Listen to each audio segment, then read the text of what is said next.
Do you want to know how cloud and data AI skills can 10x your career in next 5 years? I'll tell you how. Hi, I'm Chandan. I have worked for 3 4 years into the world of cloud engineering and data science.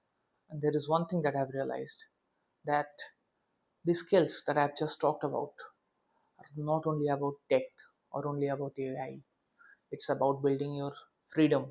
It's about getting the right opportunities, and also at times it's about creating your own brand or product.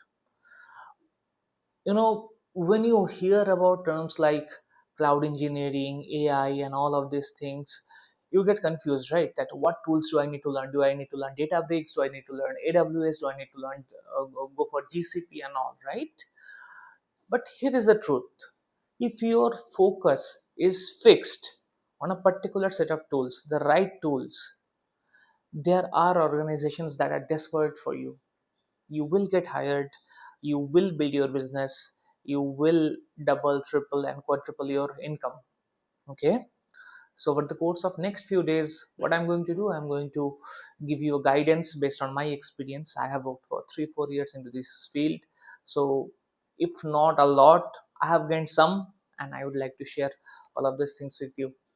So, if you want to come along with me in my journey, press that follow button. Thank you.